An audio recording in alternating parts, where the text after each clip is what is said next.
السلام علیکم، welcome to our channel اصل سٹوریز۔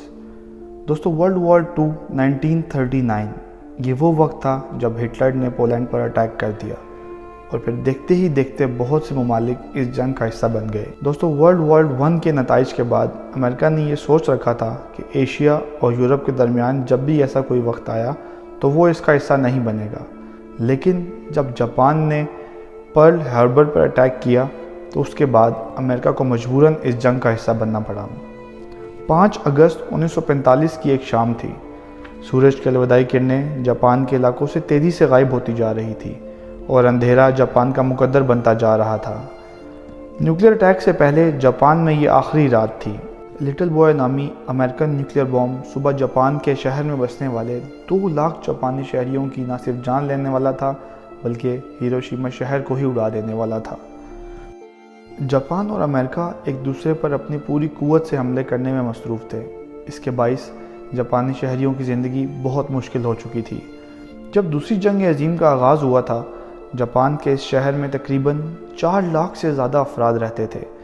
ہیروشیما جاپان کی فوج کے لیے انتہائی اہم شہر تھا، کیونکہ یہ شہر جاپانی فوج کو جنگ جاری رکھنے کے لیے ہر ممکن مدد فراہم کر رہا تھا۔ یہاں سے جاپانی فوج کو بڑی تعداد میں گولہ بارود بھی فراہم کیا جا رہا تھا۔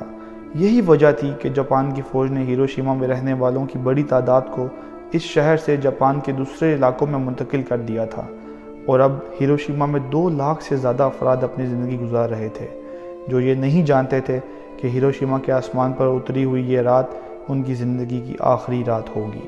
جاپان کے کس شہر پر اٹامک بم گرایا جائے؟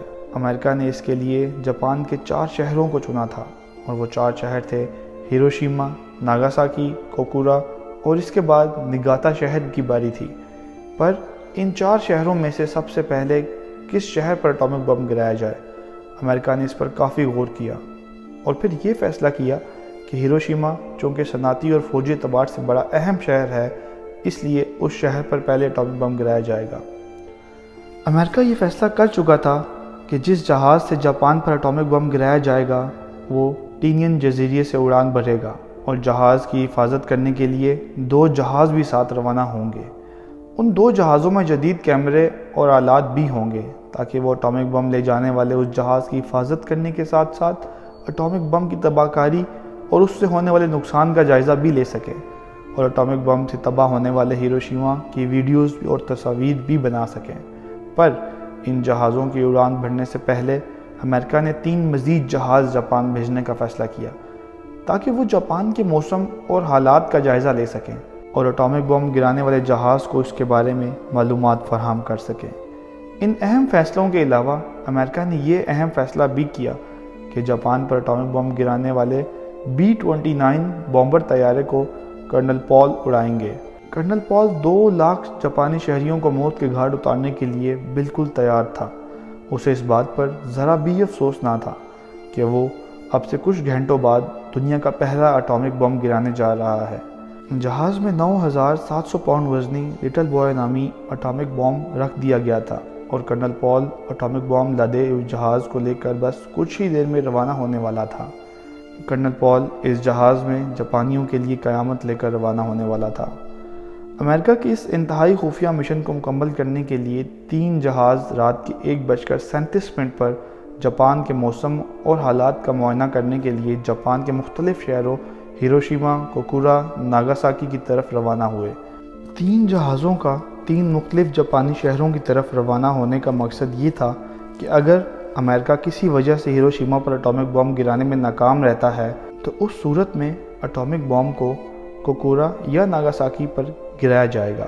2:27 پر اس جہاز کا انجن سٹارٹ کیا گیا جس میں اٹامک بم پڑا ہوا تھا۔ اس کے 8 منٹ بعد 2:35 پر جہاز ٹینین کے جزیرے کے ایک رن وے پر اڑان بھرنے کے لیے بالکل تیار کھڑا تھا۔ ٹینین میں اب بھی اندھیرا چھایا ہوا تھا، پر یہ اندھیرا اب سے تھوڑی دیر بعد جاپانیوں کی زندگیوں میں چھانے والے اندھیرے سے زیادہ گہرا نہیں تھا۔ 2:47 پر جہاز اٹامک بم لے کر ہوا میں بلند ہو گیا، اور یوں جاپانیوں کے لیے قیامت قریب آتی جا رہی تھی۔ 6 اگست 1945 کا ایک خوفناک دن تھا۔ سورج جاپان کے شہر میں نکلتا ہوا دکھائی دے رہا تھا۔ ہیروشیما میں زندگی معمول کے مطابق تھی۔ شہری صبح اٹھنے کی تیاری میں مصروف تھے اور یہ بات بالکل نہیں جانتے تھے کہ موت ان کے بالکل قریب پہنچ چکی ہے۔ امریکہ کا ایک جنگی طیارہ اٹامک بم لیے جاپان کی فضاؤں کے قریب پہنچتا جا رہا تھا۔ جاپانی وقت کے مطابق 6:15 پر طیارے کے عملے نے اٹامک بم گرانے کے لیے ضروری اقدامات کرنا شروع کر دیے اور آخر میں انہوں نے اٹامک بم کی سیفٹی پن بھی نکال لی۔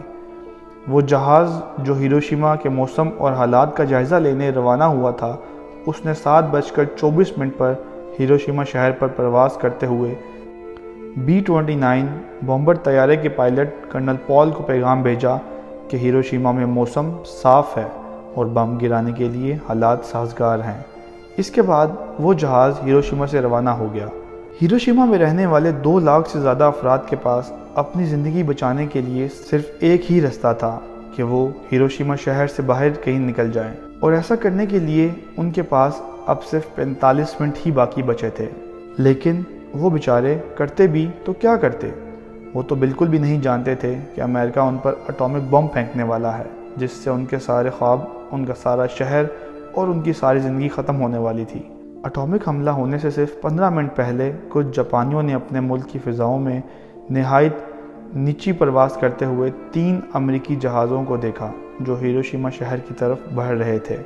جہاز جاپان کے اوپر سے اور وقت جاپانیوں کے ہاتھوں سے تیزی سے گزرتا گیا، اور جاپانیوں کے لیے 8:15 کا وہ منحوس وقت بھی آیا جب جہاز ہیروشیما کے شہر کے عین اوپر نمودار ہوا اور اچانک 31,000 فٹ کی بلندی پر جا پہنچا۔ جیسے ہی جہاز 31,600 فٹ کی بلندی پر پہنچا، جہاز سے 9,700 پاؤنڈ یعنی 440 kg وزنی ایٹم بم ہیروشیما کی آبادی کی جانب گرا دیا گیا۔ اٹامک بم تیزی سے زمین کی طرف بڑھنے لگا اور کرنل پال نے تیز رفتاری کے ساتھ اپنے طیارے کا رخ تبدیل کیا تاکہ اٹامک بم کے دھماکے سے جہاز کو لگنے والے جھٹکوں سے بچا جا سکے۔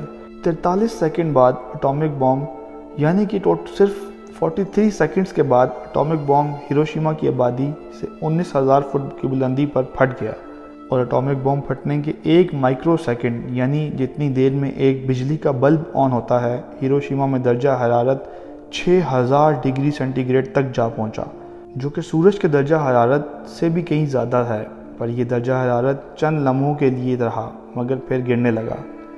1 میل کے دائرے کے اندر ہر چیز جل کر بھسم ہو گئی، یعنی کہ پختہ ترین عمارات کے بالائی حصے پگھل کر بہہ گئے۔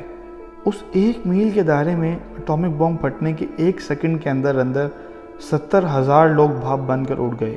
ان کو چیخ تک مارنے کا موقع نہ ملا۔ وہ بھاپ بن کر ایسے اڑے کہ ان سے پہلے دنیا میں کوئی انسان اس طرح نہیں مرا تھا۔ وقت گزرنے کے ساتھ ساتھ مرنے والوں کی تعداد 1 لاکھ سے اوپر چلی گئی۔ نہ ہواؤں میں اڑنے والا کوئی پرندہ زندہ بچا، نہ زمین پر انسان اور حیوان۔ شہر میں ہر طرف آگ ہی آگ تھی، درختوں سمیت شہر میں ہر چیز جل کر راکھ ہو چکی تھی۔